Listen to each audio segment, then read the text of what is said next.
to that, and we'll proceed to the last part of it, that is Payment of Wages Act 1936. What is its components? What are its contents? Payment of Wages Act 1936. I have mentioned here. One is objectives, where we are going to introduce. I am going to get you a brief introduction with its objectives. Then we may have to proceed to its provisions. Within the discussion of Payment of Wages Act, what all we will study. It's a small enactment having about 27 sections. Small enactment, and moreover, there may not be, I don't think there will be any problem as such, a problem in the sense in the examination, but there may be a question, there will be a question as essay type or short notes. What will come? For essay type, what sort of a question will come, which particular provision is important, I'll tell you. And there are two. One is this part, mode, manner, time, method of payment of wages. That is section 3 to 6 is very important, but whatever. Second one is permissible deduction. I have not mentioned the sections. It is 7 to 11. Permissible deductions. 7 to 11 as such you need to study. 7 to 12 only you can make a mention, not to 7 to 11 as such. 7 to 12, and what all that we will refer. But section 7 itself goes to about 2 to 3 pages. But don't worry, let it go to 3 pages. If you see them once, or if you hear from me once, I think a substantial part of it you will remember still. Most of you are even otherwise well in advance aware of it. Here I am quoting one by one, that will only refresh your knowledge. That's it. Not that you don't know, you know it. What all the particular purposes for which the employer can affect deductions from the payment of wages. Even the deductions are of 3 kinds. Deductions are also of 3 kinds. We need to discuss with these, but that is extremely important. See, in the previous question paper on labor law 1, just the previous paper, you will find this. Discuss the provisions under the Payment of Wages Act regarding the time, mode, method of payment of wages under the Payment of Wages Act. Discuss the provisions relating to time, method and manner of payment of wages under the Payment of Wages Act 1936. And in the previous question paper, previous to the previous question asked, I think that will come as a repetitive questions. Discuss the permissible deductions from the payment of wages under the Payment of Wages Act. Who fixes the wage? Employer fixes the wage. Employer fixes the wage depending upon, say, several wages. There will be wage structures depending upon to what particular class of employee you are. Whether you are a workman, a minimum wage act will be applicable. When the employment is doing well, then fair wage provision is applicable. Don't think always. See, minimum wage act is one provision under labor law. Minimum wage act 1948. But when it is applicable, when the employer is doing well, in the employment and earning well, good returns, that time also you should be insisting on the Minimum Wages Act. It is bad. That time you have to improve the wage scale to some fair wage, and then also improve living wage. So if you are a good establishment running in good profits, still you are only continuing with the payment of minimum wages, that is bad.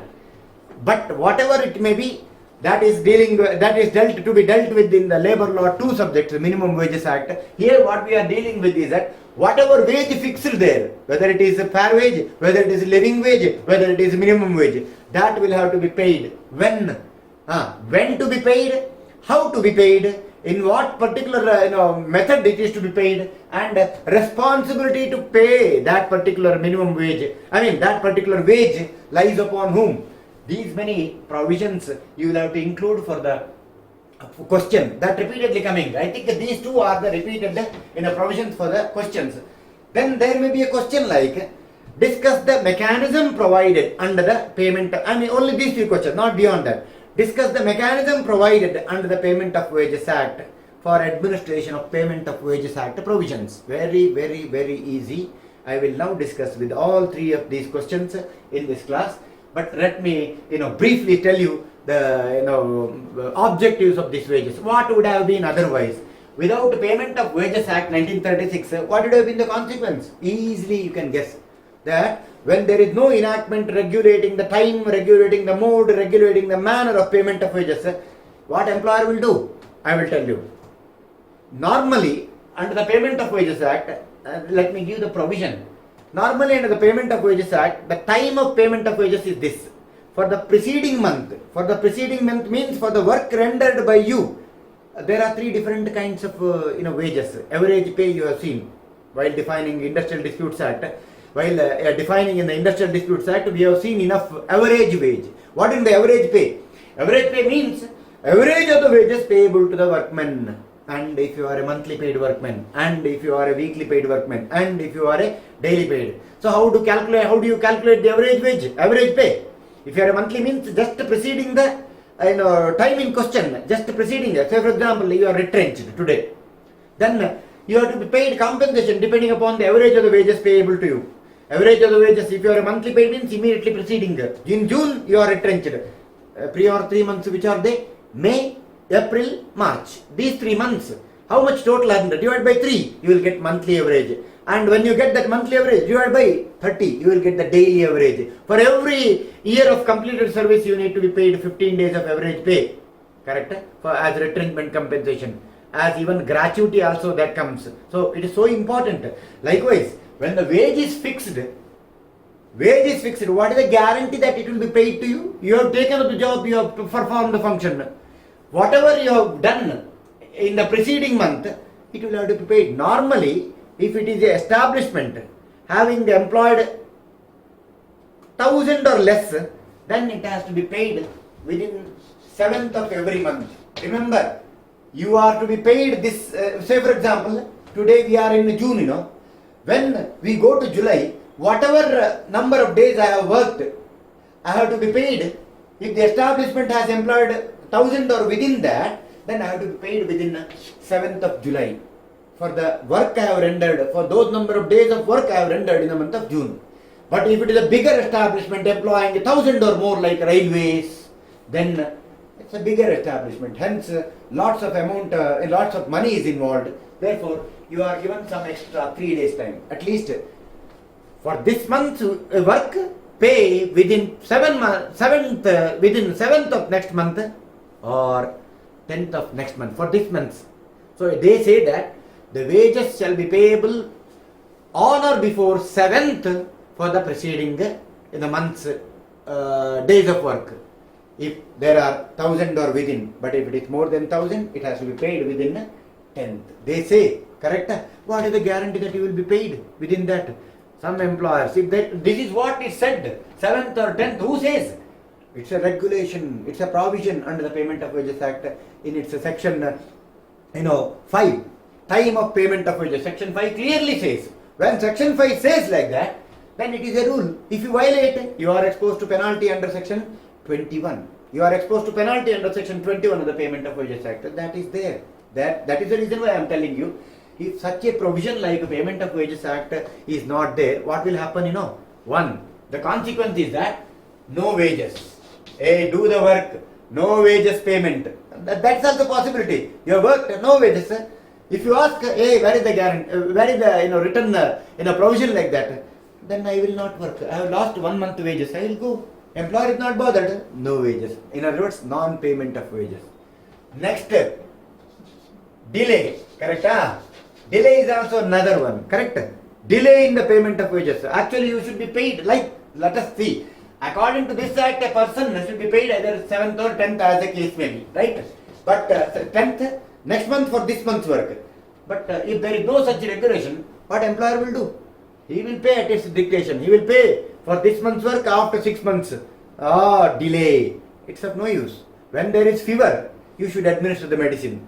And if you don't, when the person is hungry, you should fill his appetite. You should fulfill that. And if you give him food or medicine after an unreasonable delay, it's of no use. By the time he might have aggravated with the disease, or he might have aggravated with some acidic problem, because he was too much of hungry and you did not feed him at the appropriate time. This is the problem. So it is of no use. If you don't pay the money, then I may have to borrow from the bank. I am working, I am to earn, but for my livelihood, that of my family as well, I have to earn. Problem, too much of problem. This is cost. And if you ask, employer will threaten, I will pay as and when I decide. And if you insist still, I'll remove you from the job. The job security in a country like India, where we are illiterate, where we are suffering from poverty, where we are suffering from unemployment problems, normally workers will not, even by having this kind of a legislation, we are facing in unorganized sector. Unorganized sector, we are facing this kind of a problem, delay in the payment of wages. Then another, everything they will comply with, but deductions. What is your wage? Your wage is 16,000. Okay? Your wage is 16,000. And when you have to be paid? Oh, with having this 7th next month for this month. But you are expecting, hoping that you will get 16,000 next month. But it is not so. Of course, everybody knows from 16,000 there will be some deductions. What are all they? 1. Professional tax. 2. ESI. ESI is applicable up to your gross salary of gross wages of 21,000. ESI. Then what? I don't think there will be PF. Correct? These many there. Usual. And there will be more. These are the deductions. See, there are 2 columns in your wage slip. One is earnings. Another one is deductions. Payments, deductions. These are all. What is that? Basic, DA, HRA, CCA, other allowance. Okay. This comes. Then deductions. This is what your gross. Then deductions. What is the deductions? Professional tax, PF, ESI, any loan or any insurance, whatever. This shows 16,000 gross. And they have deducted your pay in such a way that you are getting only 2,000. Thank God. That's what you got. Is it enough for you? Is it enough for you? You and your family, is it enough for you to take care of your family needs, daily needs for the entire next month? Because you are paid for this month's work. You were thinking like I would get 16,000, of course, minus that ESI. 1.75% of your gross wages will be cut for ESI. Professional tax is just 150. And provident fund. What provident fund? Basic plus DA 12%. Put together it may be around 2,000 rupees may be cut. Not even 2,000. I will tell you, it may be around 1,500 rupees maximum. It may be even lesser. But at least you are hoping some 14 and after 15,000. But how much you are getting now? Employer has given you a slip. To your surprise, anonymously he has affected deductions, showing that this deduction, that deduction, this deduction, you are not knowing. But unfortunately, without these provisions, these may be the possibility. Employer will give you wages. You are hoping that after necessary reasonable deductions, I would get about 14 and after 15,000. But how much you are getting? Just 2,000. Why? Because there was no law to regulate the payment of wages and the deductions. Employer has deducted by imposing too much of deductions on several heads, and he paid. He fixed your salary, good. These authorities will come and ensure that salary is on par. But what are the deductions? Is it not unreasonable? Is it not unacceptable? Is it not impermissible? Unauthorized. You can use any word. It is impermissible, it is unauthorized, it is excessive, unacceptable, unreasonable. So many words will be there. Problems. Too much of deductions. Instead of it will come to a stage as a humor. Ultimately, 16,000 was your wages, but he affected too much of deductions on too much of heads. Ultimately, you are those deductions would appear like you are bitten by a snake. Ultimately, you will get nothing. You will get nothing. So therefore, there is a way to regulate. If it is not regulated, then you do the job, but you are not to be benefited. You are not to be facilitated, and it will be a rather liability. You thought I can take care of the needs, daily needs or the family needs, but unfortunately, with 2,000, what needs in the current scenario you can fulfill? Horrible. By whom it is horrible? Because of the unacceptable practices of affecting unauthorized deductions by the employer. That has to be stopped. Do we have the provisions? Yes, we have such a provision to regulate the deductions. Employer cannot. It is so possible that employer can introduce any head like fine, penalty, something like that. On different heads, employer ultimately will pay. But not that fine cannot be imposed. If you are absent from duty, you understand? If you are absent from duty without information, then your salary should be cut. If you have caused in the course of your duty, if you have caused negligently some damage to the employer's property, should you not be imposed a fine? Yes, you should be imposed. What fine? In the name of the fine, the entire thing cannot be. They say 3% of the fine. Okay? 3% of the wages. You understand, please? 3% of his wages can be imposed as a fine. And whatever imposed, his negligence might have caused about 15,000 damage. I am telling you. My negligence during the course of my doing the job, it must have caused a damage of 16,000, 15,000. Okay, 15,000. But can the entire 15,000 be deducted from 16,000? Not possible. Why? Because there is a cap. There is a cap or limitation. What is that limitation? It says 3% per month. That too, whatever fine imposed must be recoverable within 2 months, 60 days. Imagine, what is the 3% of 16,000? It means only 480. I don't know. Is it 480? 16,000. Correct. 3% means 10% means 1,600. It is correct. 3% means 480. Okay. 480 rupees you can affect. And that too, it must be realizable within 60 days. So 2 months you can, up to 2 months you can go. That means 480 into 2, 960 rupees can be the fine to him, and it must be recoverable within 2 months. That's it. It should be recoverable within the within the period of 60 days.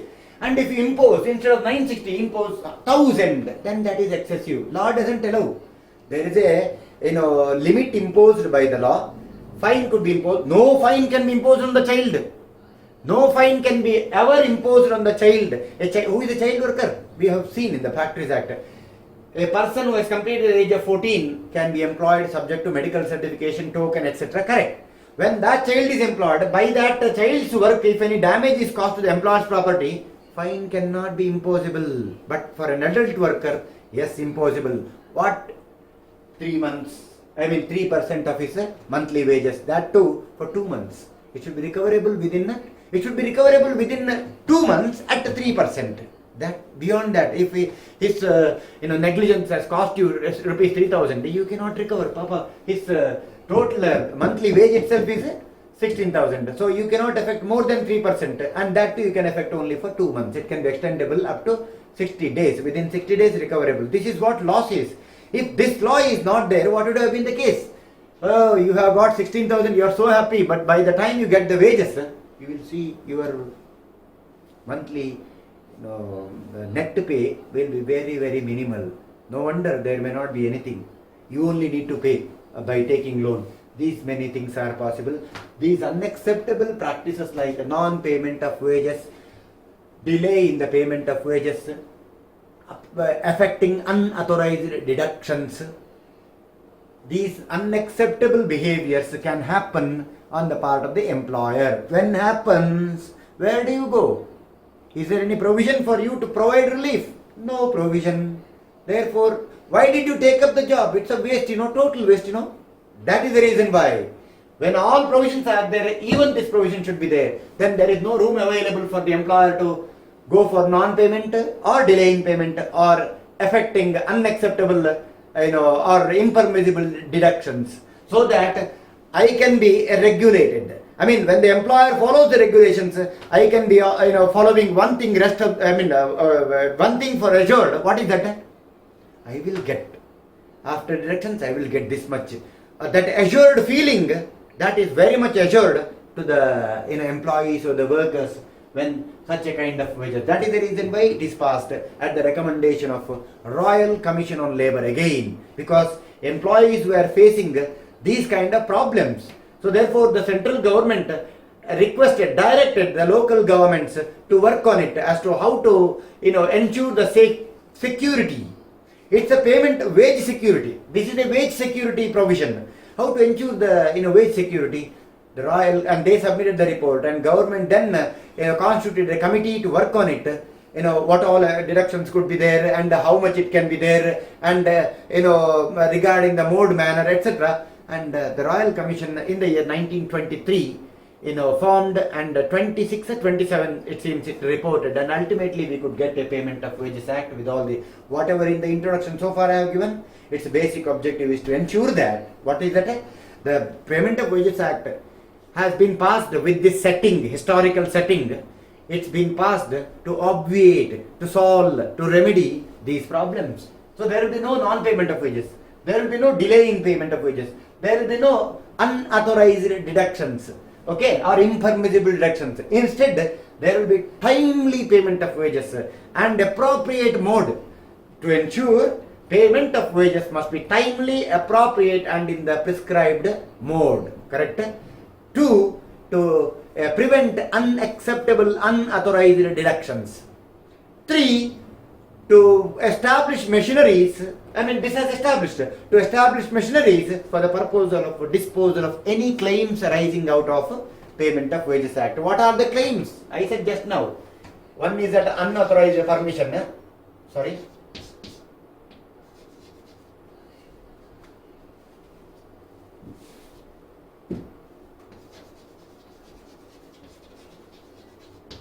See, these may be the one non-payment of wages, another one delay in payment of wages, another one unauthorized, deductions employer has affected, or even so many other claims will be there when the inspector comes. Inspector is appointed under Section 14 of the Payment of Wages Act. Why inspector will be there? To ensure that it is the duty of the inspector to oversee the administration of Payment of Wages Act. He will have to, enter the different establishments. Who? The inspector. He will have to visit the different establishment and ensure whether the Payment of Wages Act are complied with by the employer. Yes. And while on verification, probably even he may even converse with the employees. He may talk to the employees regarding this, and then he may go to the registers. He can then tally whatever I got from there when I talk to the people, workmen or employees, and what feedback I got, and he can cross-check it with the registers. And if he finds some suspicion, he can seize those documents and conduct a detailed inquiry about the same. And if found, if the employer violating, then he can impose penalty.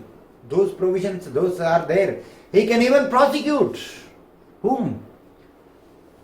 He can be prosecuting the employer for the violation of the act as such, and such a claim we will see little later. Under Section 15 the claims could be made, and under Section 17 the appeals could be made. Under Section 21 penalties could be there, and under Section 14 inspectors could be there. Under Section 7 to 12 permissible deductions. Now you got the objectives. Objectives of the Payment of Wages Act are: one, to ensure timely payment of wages in the prescribed mode. Second one, to prevent unauthorized or impermissible or unreasonable deductions. And the third one, to ensure that the claims of the employees are properly and appropriately disposed of. Okay. And four, to prescribe penalties for the violation of the Payment of Wages Act provisions. Okay, you got to know what are the salient features. And wages, Section 2 Clause 4 defines. What is the wages? Wages means all remuneration capable of being determined in terms of money. And it includes, any remuneration payable under any award, any remuneration to which a person is employed in respect of overtime or holidays, like when you surrender your earned leave, when you surrender and get encashed, yes, it is termed as wages.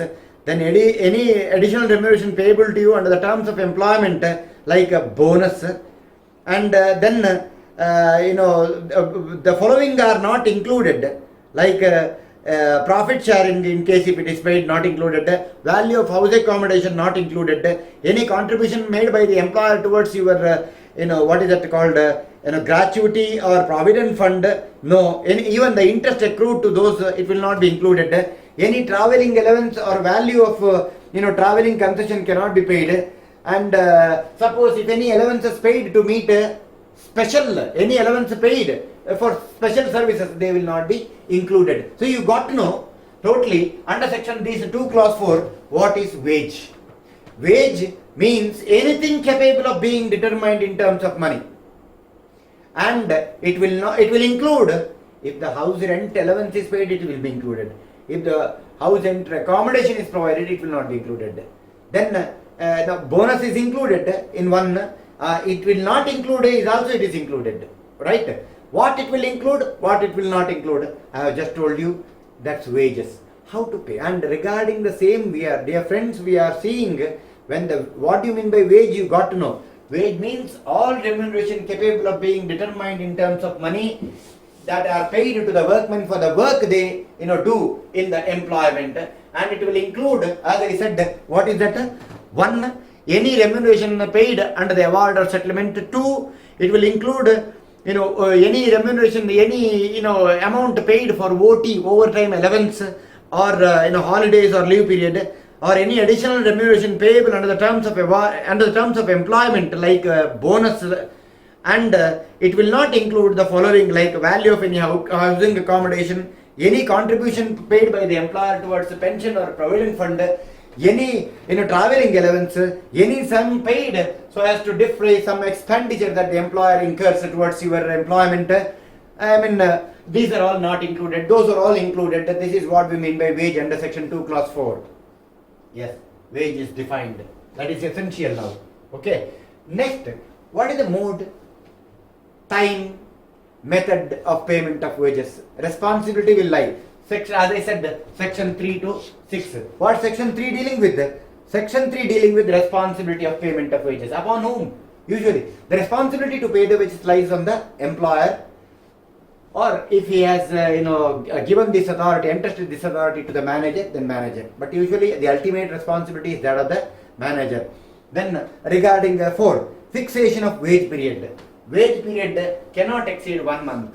The fixation of the wage payable for any period that cannot exceed beyond 1 month. That's the maximum. Wage period could only be 1 month. In a sense, it can be lesser than that, like weekly payment, daily payment, monthly payment. So maximum means daily, weekly, monthly. So fixation of wage period, it can never. You should ensure that such a fixation of wage period cannot at any stage go beyond maximum for 1 month. You understand? Wage can be. There is no question of wage being payable once in 2 months. No. Maximum means once in a month. As I said, if it is in a weekly payment, then it should be on the last day of the week. If it is daily payment, at the end of the day. If it is monthly payment, you understand? If it is a monthly payment, then it should be paid for that month on the next month, following month, 7th or 10th, as such, for the preceding month work rendered. Right? So that's what.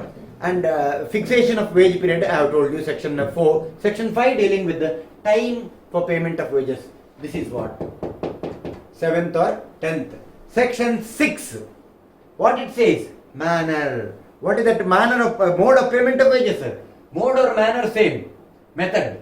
It means either it should be paid by way of cash.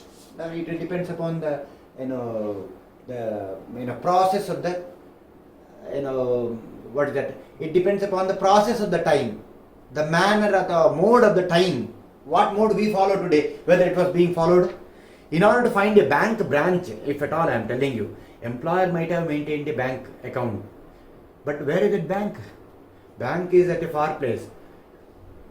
Did we have in those days ATM? Today ATM can be there for both. You can check your balance. You can deposit your check. You can deposit your currency. You can withdraw the money. All those facilities are available in the ATM counters.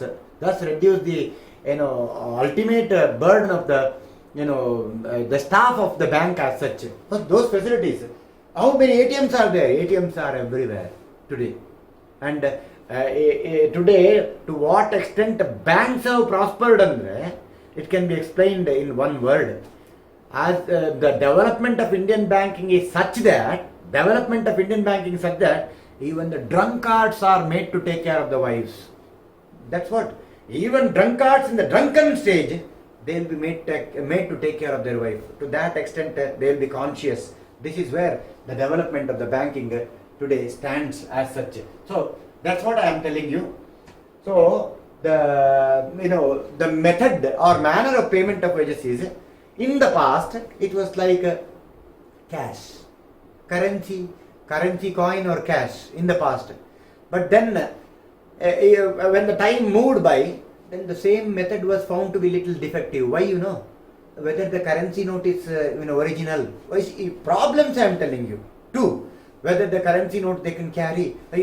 For the entire months I have worked, I am getting the wage and I am taking. If I lose it, if I am divested of, maybe I am robbed off by, or I have lost it, what will happen? I have lost for the entire month's wages you have paid. I lost it in one go. It's a total frustration, total devastation of his expectations. So therefore, today that is not the case. One, two. There is one more. If you pay it in the form of currency coin and the currency note, as on today, we can see that employer would say that, hey, I have paid him. Though you paid less, you will show that you paid that much. There is no proof, This is the case. So to ensure that everything in record, as in when the time progressed by, currency note, currency coin, okay, then there happened a check. Correct? Check. But as I said, in those days, if you would issue a check, it would take 3 to 4 days for correction. Clearing. Then where on the 1/2 day I should go to the bank by taking leave, because employer has paid the wages by way of a check, and this check will have to be credited for cash. Where I have to go? Today there is no problem. The way I am going to my office, there I find so many banks. I will have account opened in that bank only. But what is happening today?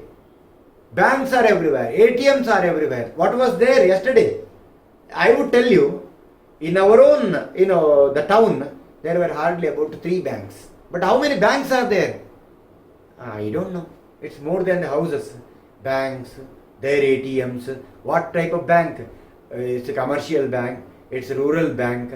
It's a village bank again. It's a district cooperative bank.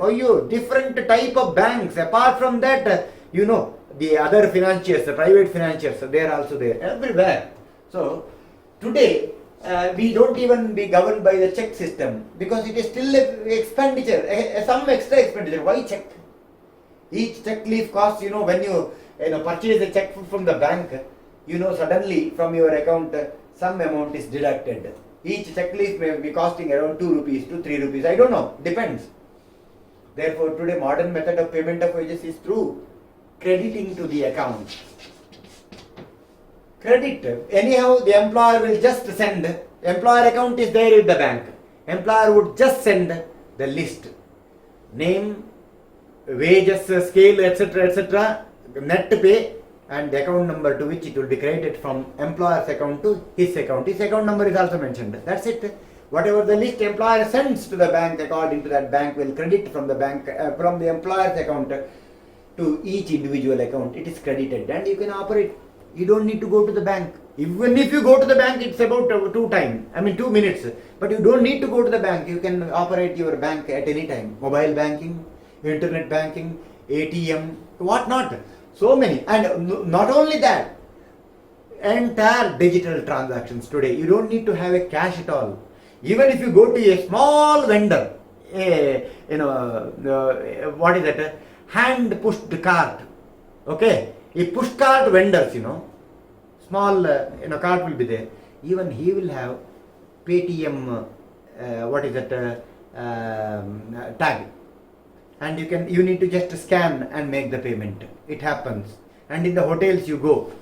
Today what happens, in the hotels there is a mic system attached to that, and when you make the payment through Paytm, when it is paid to hotelier's account, it will make announcement. Yes, it has come. Because otherwise, in the hotel, to the hotelier, it will be difficult to see in the mobile. So therefore, it will announce when it is, transferred from that account holders to your account, hotelier's account. An announcement will be immediately made, and hotelier will issue whatever token, etc., etc. So this sort of a moneyless digital transfer of money is taking place. We are in a digital era as such. So that is there. But as far as the most safest as it is in currency is transferring the money to your account, from my account to your account. So credit, we will credit your salary to your account, banker will say. These are the methods. Of course, this is the rightful method right now running. So what are the mode, manner, method of payment of wages, time of payment of wages, responsibility will lie upon whom, whatever objectives, definition of wage, then the mode, time, manner, responsibility of payment of wages. We have discussed these many things. You need to write it all. Objectives, as I said, what were the problems earlier, and now you can just easily answer, peruse through that. There are so many objectives, there are so many, but section 4, 3, 4, 5, 6, don't forget to remember all this. Section 3 says, what section 3 says? Responsibility to payment of wages upon whom? Employer. If the employer has delegated to the manager. But ultimate responsibility will be on the manager, on the employer. 2. One is responsibility. 2. What is that? Second one? It is regarding period of payment of wages. Under any circumstances, the wage period shall not exceed 1 month. Fixation of the wage period. I know. Fixation of the wage period is the section 4. What is that section 4 says? Wage period for which wages will become payable. Maximum means 1 month. And wages cannot be paid once in 1.5 months, 2 months, 3 months like that. You can pay once in a week, once in a day, or maximum means once, maximum means month. It cannot be fixed beyond that duration. To section 5 dealing with the time of payment of wages. As I said, for the preceding month work, it should be paid. If the 1,000 or within, it has to be paid within 7th. If your establishment has employed more than 1,000, it means it has to be paid within 10th.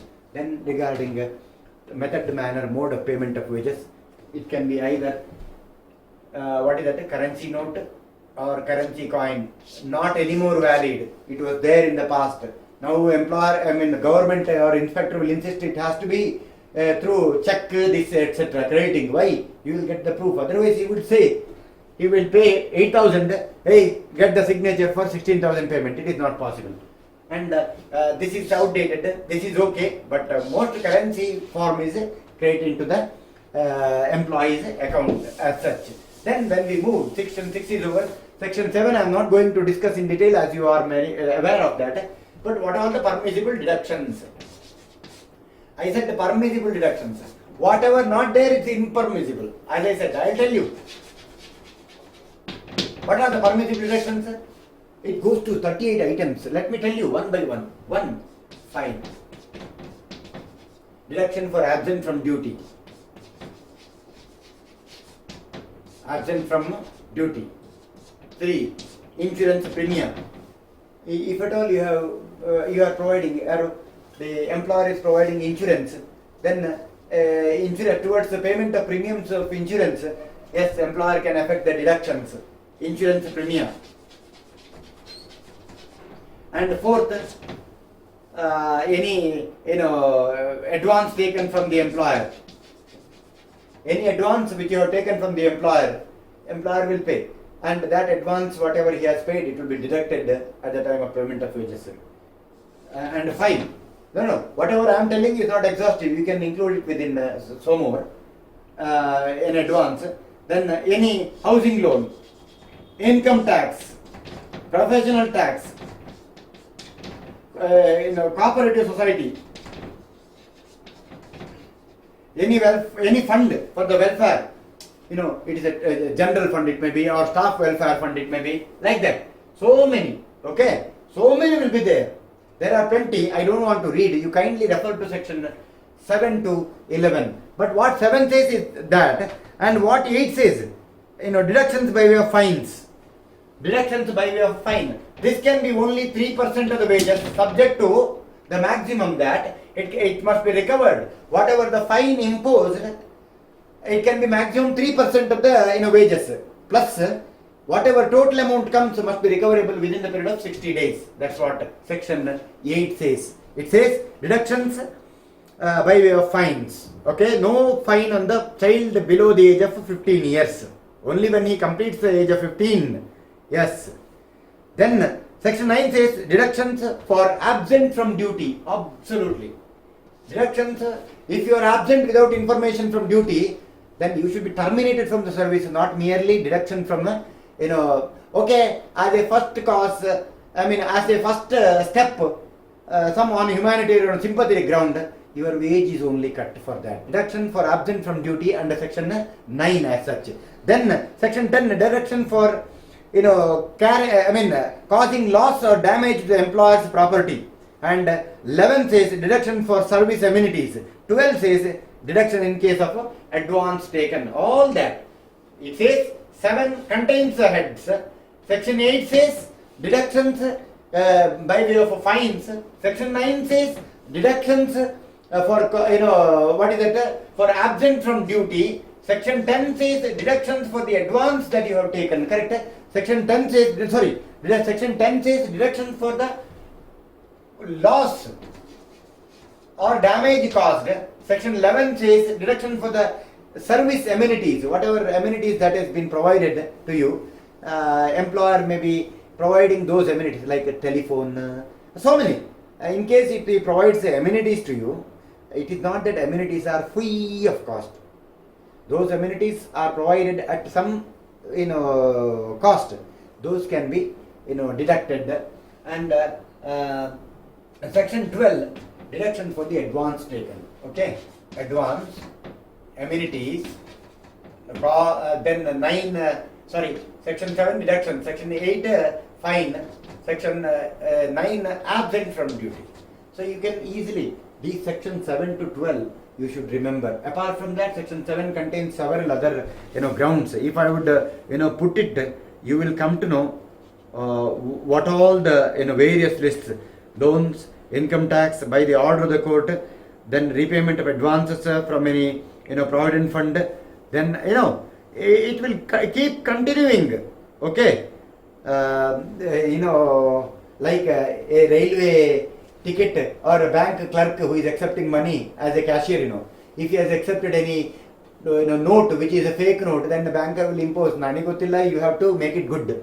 Then from his salary, if he doesn't do it, from his salary it may be deducted, because it is he negligently accepted a fake note, thereby causing loss to the damage, and employer can effect deductions for the same. So it says so many grounds. Apart from these, section 7 contains so many grounds. Section 8 says deductions can be effected for imposing fines, and you know that fine or whatever imposed not beyond 3%, and it must be recoverable realizable within 60 days. That much only fine you can impose. And 9 says deduction for absent from duty. That's correct. And section 10 says deduction for causing loss or damage to the employer's property. Section 11 says deductions for the amenities.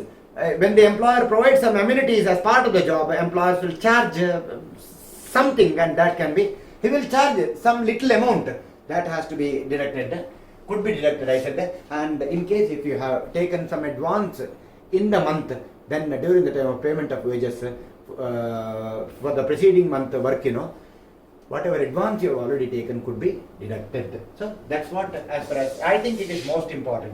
So 2 questions are answered. Third question, let me answer you. These 2 questions might have been answered. What is it? For all the 3 questions, the common writing is that you have to write objectives and introduction and objectives. That one paragraph you have to write now. Without this Payment of Wages Act, what would have been the consequence? As I said, non-payment, delay in payment, unauthorized deductions. By the time wage comes, nothing. Your hopes get destroyed. Therefore, to attain that proper payment of wages, timely payment of wages, to prevent unauthorized deductions, and to ensure that in case if the employer commits any error, then violation, to impose penalty. These are the objectives. Kindly formulate a small paragraph about that, and then start writing. The first question, that is, discuss the mode, time and manner of payment of wages under the Payment of Wages Act. Give the objectives. Second one, discuss the permissible deductions under the Payment of Wages Act. What are unauthorized deductions? There may be, when they unauthorized, suppose if the fine imposed, if more than 3%, if it is, if it cannot be at 3% rate, if it cannot be realizable within 60 days, it is unauthorized. And there is one more point I did not make a mention, like I will mention that now. Whatever at the time of payment of wages, you can effect deductions, and if those deductions are made for the payment to cooperative societies in respect of the loan taken, etc., etc., then it can be 75% of the wages. Understand? Total amount of deductions, including total amount of deductions, I don't say including, it may be solely this. If the payment of, whatever the amount deducted, if it is towards the payment of, towards cooperative societies, I don't know for what you have taken, but it's a loan towards the payment of cooperative societies, then it could be, the deductions total could be 75%. In any other case, it cannot be more than 50%. Understand? You can see now. Total wages 16,000. But while affecting the deductions, any deductions including, if the payment of a loan, repayment of the loan towards a cooperative society and all to be made, cooperative society, then it could be 75% of the deductions could be affected. That means you will get only 4,000. 12,000 could be total deductions. But if the deductions including payment to any other, I said so many insurance, this, then such deductions cannot exceed in a month beyond 50%. Total deductions, I said, put together, it cannot exceed, if I am absent from duty, insurance, loan, etc., etc., yes, it cannot exceed 50% of your total wages. But if in any other case, it cannot exceed 75%. In the case of payment towards a cooperative society too, along with all this, then it cannot exceed 75% of your total wages, right? Then if at all you have any claim, who has claim? If at all you have got any claim, who has the claim? Employee. If you have any claim, then where you can prefer where you can file an application. There is claim like a non-payment, delay in payment, unauthorized deductions, something like that. If you have a grievance, where to file? It may be in the labor court, it may be in the industrial tribunal, or it may be in the, we call it as, the claims could be filed even before the Employees Compensation Act. Commissioners are appointed, I don't know. I am not telling you that you go there, but I am telling you that the appropriate government, the state government or the appropriate government might have already decided that you need to go for this particular forum. Which one? Labor court or industrial tribunal? I am telling you claims, where to file claims. What are the claims? Claims of the employees or the workmen could be towards, in respect of non-payment of wages, then delay in payment of wages or unauthorized deductions like this.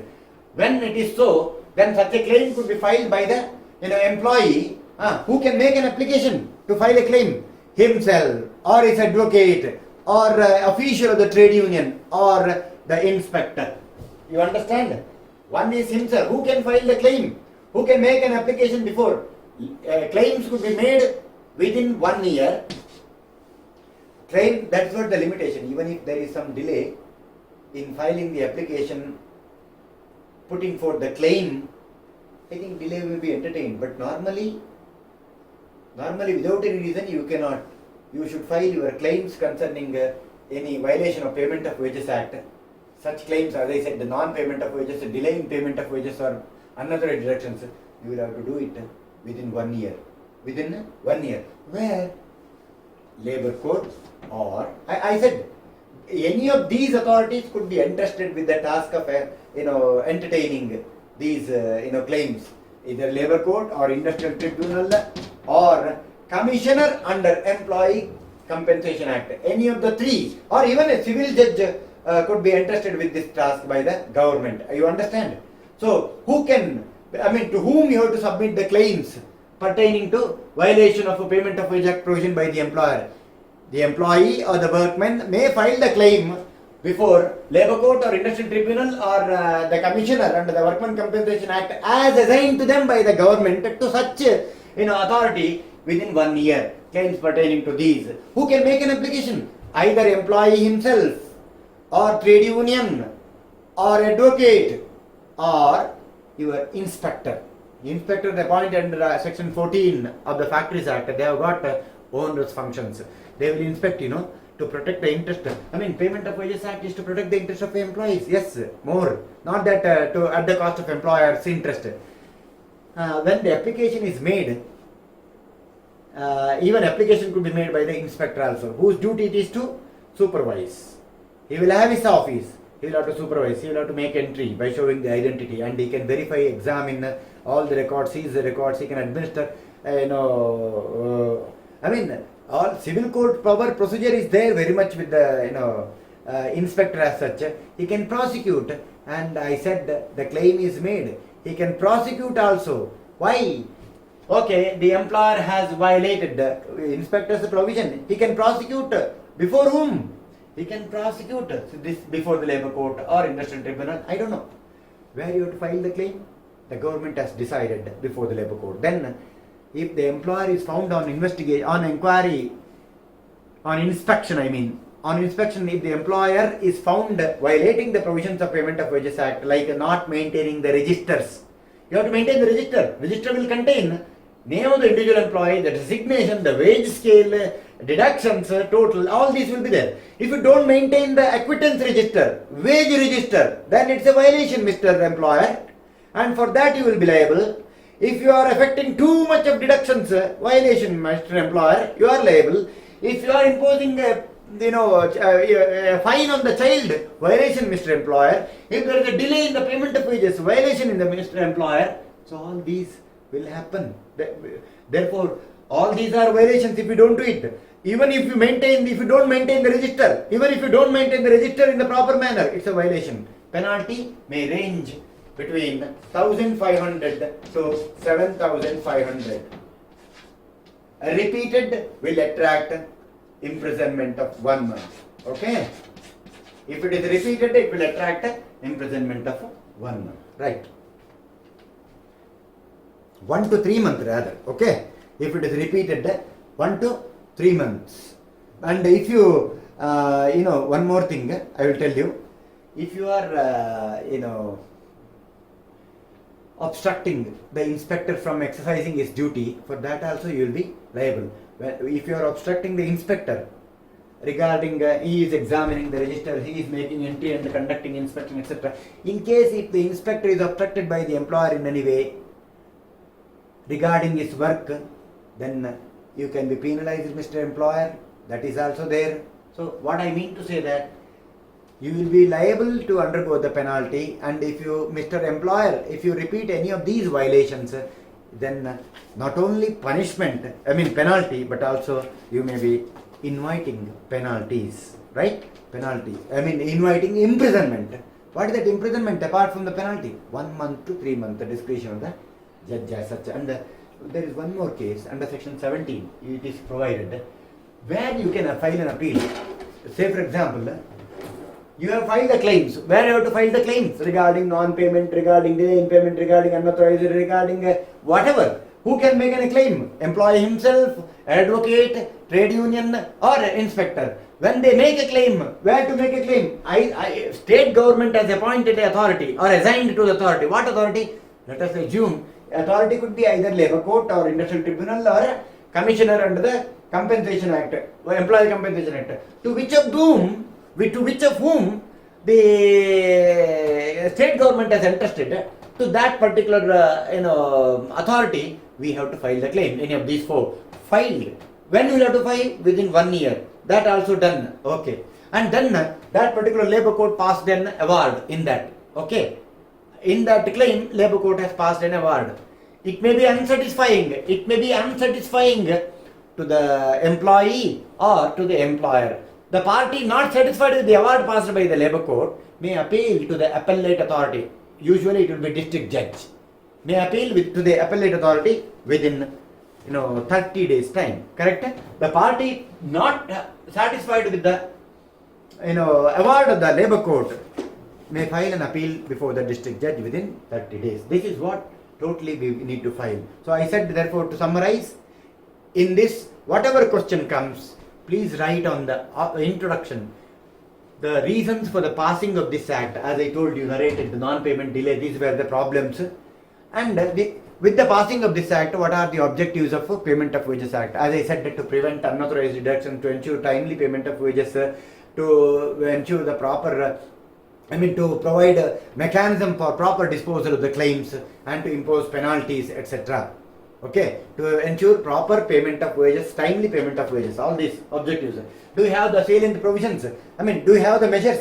Yes, under section 3.2. That's all.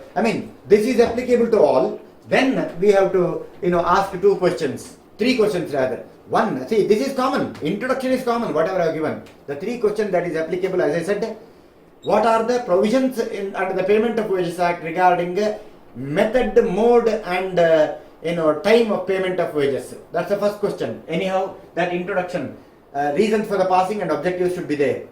Of course, even if you write the definition of wages, it is beautiful. Okay. Then second question, probability, is that what are the permissible deductions, or explain whether employer can authorize effect unauthorized deductions. Usually it will be like this: what are the permissible deductions from the payment of wages under the Payment of Wages Act? And lastly, thirdly, it's regarding what is that? Third question, I don't think there will be a third question as such. It will be like what are the mechanism provided under the Payment of Wages Act? What are the mechanism provided under the Payment of Wages Act? There are three, as I said. One is inspector, another one is any of this authority. I don't know, but any of these could be assigned with that authority to entertain the claims and dispose it by the state government. So when any of these are appointed by the government, then that authority. Second, inspector, then any of this authority, and then appellate authority with the district judge. So these three you have to write.